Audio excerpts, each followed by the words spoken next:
As promised, I'm finally going to delve into the issue that has been blowing up my social media feeds for the past couple of weeks, the legalization of abortion. Whether you are for it or against it, I want to use this video to help us all take a step back, clearly define the question we're trying to answer, and see if we can find some common ground from which to move the conversation forward. Let's figure out how to frame the abortion debate.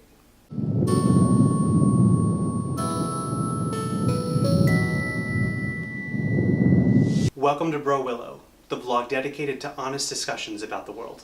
Some of you may be wondering, why has the issue of abortion gotten so much emphasis recently?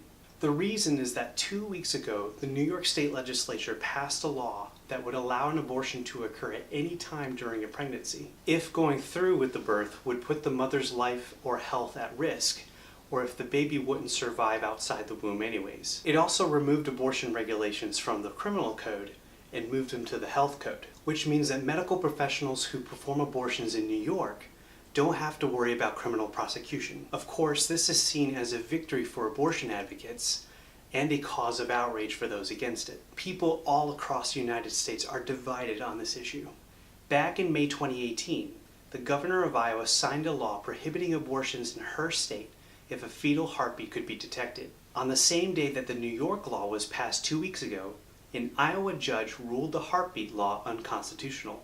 Both Mississippi and Louisiana passed legislation that prohibited abortions after 15 weeks of pregnancy, and these laws were also blocked by a judge, deeming it unconstitutional last November. Last week, a bill was presented to the Virginia legislature that would expand the allowed circumstances for late-term abortions and remove the requirement for having multiple doctors certify that moving forward with the birth would put the mother's life at risk. With the recent addition of Brett Kavanaugh to the Supreme Court of the United States, some foresee an opportunity for Roe v. Wade to be overturned, and thus give states complete freedom to pass anti-abortion laws without being deemed unconstitutional at the federal level. As the battle rages on at a national scale in the public arenas of state legislatures and Supreme Courts, and the societal arenas of public protests and debate, how can we, in our own little corner of the internet, have a productive conversation on this topic? First, I think we should commit to the rules I presented in last week's video.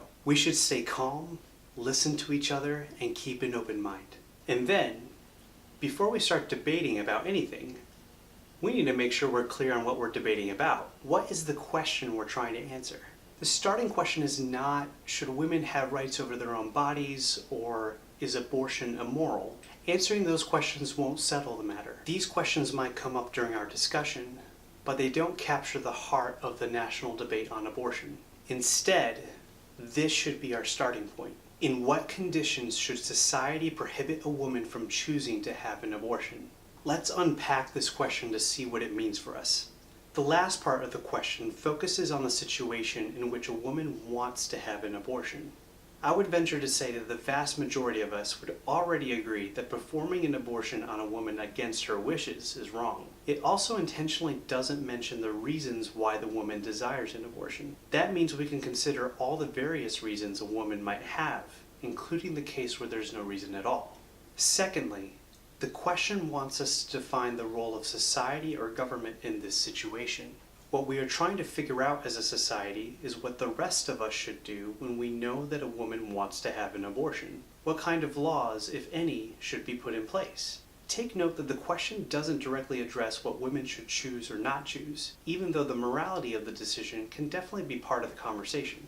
It is possible for a society to believe that something is immoral, but decide to not prevent the individual from doing it. For example, we may consider cheating on your spouse to be immoral, but people in America typically don't get prosecuted for doing so. And finally, the first part of the question allows us to consider 3 types of conditions in which we should prohibit a woman from choosing to have an abortion. No conditions, all conditions, or some conditions. Keeping the question flexible like this helps us avoid mistakenly turning the issue into a yes-no debate, when the answer could be more complicated than that. Now that we have the starting question, let's figure out how to find and talk about potential answers by framing the debate. Imagine how a picture frame contains the entirety of a picture. Establishing a frame or framing a debate means setting up the boundaries within which a conversation will live. This is done when those having a conversation agree on a few things. The question that is intended to be answered, the knowledge and assumptions that are mutually accepted before the conversation starts, what questions, topics, and considerations should contribute to the discussion, and what needs to be demonstrated in order for the debate to reach a conclusion. For example, imagine a scenario in which we're asking whether the United States should go to war against a third world country in which a dictatorial regime was brutally oppressing its people. While we could agree on the question, the facts of the situation, our experiences with war, and our common perception of that foreign country, we could still frame the debate in different ways. One could say that this is a geopolitical issue, in which the correct course of action is the one that leaves our own country more successful in the short or long term. Another could say that this is an issue of morality, and that we should decide whether fighting for an oppressed people is something that we should do whether or not it leaves us more economically or politically powerful. Framing a debate is like setting up a boxing ring before a fight. The ring defines the boundaries within which the fighters can move. You could also make the conditions within the ring more advantageous for one fighter over another. If the first person in our example managed to frame the debate as purely geopolitical, then the second person's moral arguments won't bear much weight on the final decision. This is why you need to be watchful of how a discussion is being framed. If the current frame is based on assumptions that you don't agree with, then you're going to have to fight for a new frame before continuing the debate. Now that we know what frames are and how important they are to get right, let's try to frame the abortion debate so that we can start talking about it. I want to start a public discussion by creating a frame that is narrow enough to make our discussion productive, but broad enough to allow everyone to give their take on the issue. The question we're trying to answer is, in what conditions should society prohibit a woman from choosing to have an abortion? We can expect our conversation to involve the following considerations. When abortions are prohibited or allowed, what are the positive and negative impacts on society, on women, and on the unborn? What human rights do women have, and what human rights do the unborn have? And what role does society play in protecting human rights and in limiting the freedom of the individual? In order for our debate to reach a conclusion, the considerations just mentioned should be explored so that we can identify the correct set of circumstances that justify the prevention of abortion, whether that's all circumstances, specific ones, or never at all. All right then. Here is your call to action. We've set up the question, and we've set up the frame. Now I want to know your opinion and why you've reached the conclusion you have. Don't forget to include the why behind what you think. And if you think that there's a better frame than what I presented, feel free to share it. I'm a firm believer in leading by example, so now it's time for me to put myself out there and share my take on the abortion debate. When I think about the question of abortion, I think of it as a question of human rights and moral value. I believe that a society that fights for and protects the human rights of individuals is a better society.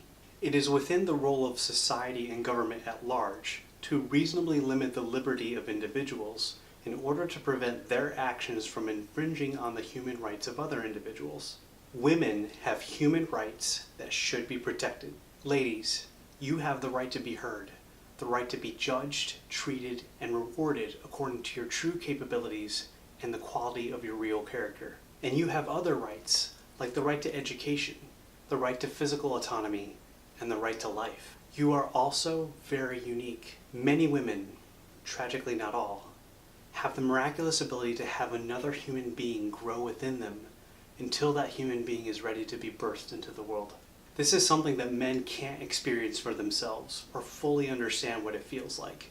While women have the right to physical autonomy, and the right to make decisions regarding their own physical health, that human right doesn't stand alone when the decision to end another human life is being considered. If an unborn fetus is a person, then the unborn has the right to life as well. And so the debate hangs on the question, which right is greater, the right of the woman or the right of the unborn? I hold that the personhood of an individual human being and his or her right to life isn't dependent on the single opinion of another human being. Therefore, a mother doesn't get to define the personhood or the right to life of the being growing inside of her. Personhood is not granted by human beings. It's recognized by human beings. The personhood of the unborn is an objective truth unaffected by the subjectivity of a woman's choice. If society can recognize this objective personhood, then it can consider taking action to protect this right to life that comes with it, even if it means limiting the liberty of an individual. While I know that personhood is in itself a topic of debate, I do recognize two things. First, I was there when my daughter was born. I was the one to first catch her into my hands and place her on the chest of my heroic wife. There is no doubt in my mind that at that moment my daughter was a human being that had the right to life and was even worth dying for.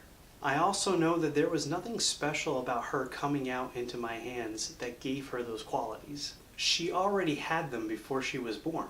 Secondly, I recognize that human life begins at conception. Yes, that human life expresses itself more fully and maturely as the baby grows. But I don't see another point in gestation where a baby suddenly gains the intrinsic value that I instantly recognized in my daughter. I also think that it's morally safer to err on the side of believing that such value was there since conception, as opposed to erroneously devaluing human life. For Christians, Scripture supports the concept that human life at conception is known and valued by God. In Jeremiah 1:5, God tells the prophet, "Before I formed you in the womb, I knew you, and before you were born, I consecrated you. I appointed you to be a prophet to the nations." So in the case that a woman decides to have an abortion because she doesn't want to be a mother, because it would upset her life plans, or it would just make life harder for her, the right to life of the unborn would take precedence and require society to prevent such a decision from being actualized. While that does mean that I think that there are plenty of circumstances in which society should prevent a woman from having an abortion, I don't think that is true for all circumstances. I think that when the right to life of the mother and the right to life of the unborn are at odds with each other, society shouldn't be the one who decides who lives or who dies. So when a medical professional can certify that giving birth will seriously put a mother's life at risk, then I think that she should be allowed to decide whether or not she'll have an abortion out of self-preservation. I see this as equivalent to not prosecuting a person for killing someone in reasonable self-defense. In summary, I personally frame the abortion debate as a consideration of whose rights take precedence, the rights of the mother or the rights of the unborn. By concluding that the unborn human life has intrinsic moral value and personhood, I think that the unborn has the right to life, and that the right to life takes precedence over most of the rights that a woman can claim. I do recognize that there may be times when a woman must decide whether her own physical life will continue or the life of her unborn child. In that situation, I think it would be wrong for society to make that choice for her. So, I've stepped out and started the conversation, and I want to know what you think. I want you to light up the comment section with your thoughts, and I will read, think about, and respond as soon as I can to each of your comments and questions. Share this video so that we can get more people into the conversation. And finally, if you want to keep up with future videos coming out of this vlog, then like the Bro Willow page if you're on Facebook, and subscribe to the Bro Willow channel if you're on YouTube. Thanks for watching.